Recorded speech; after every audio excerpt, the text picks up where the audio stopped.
ne bom vam povedala zgodbe o magičnem gozdu. Niti ne o Elsinem kletnem stanovanju, kjer so vse stene poslikane s čudaškimi bitji. Lahko pa vam povem, koga vse boste spustili na plan, ko odprete knjigo. Najprej bo tam Elsa. Kodrolasa deklica, ki še najrajši od vsega slika in vsak kovanec, ki ga podari oče, zapravi za barve. Potem je tukaj še njen foter Mile, ki se zelo rad razburja. Kadar odpre hladilnik, ponavadi reče, da so te prasci spili čisto vse. S tem misli svoje prijatelje, ki se tam pri njih vsak večer presneto radi zabavajo. Presneto radi se pa zabavajo tudi mančkini. Mančkini so bitja čarobnega gozda. To so štorovi škrati, ki se brcajo med seboj kolena in kričijo: "In kaj je nam tega treba?"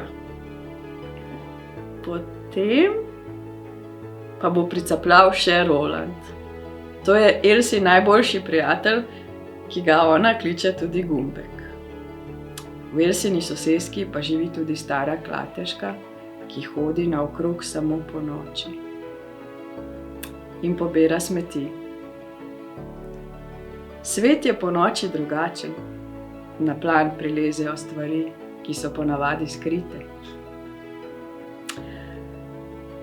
In kaj bi vam povedala o njiju, o Grizoldi in mačku?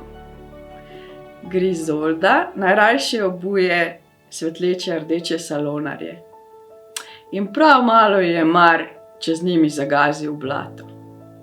Kadar gre od doma, ima s sabo vedno svoj žakelj, ki je poln dobrot. Zdaj se vam najbrž zdi neškodljiva in prijazna.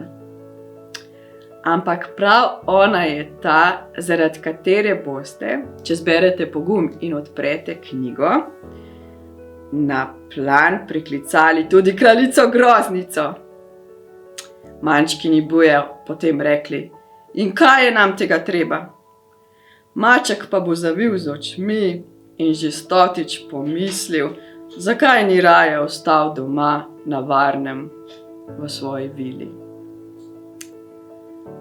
Zdaj pa vam zaupam le še to, da se bo čarobni gozd znašel v veliki nevarnosti.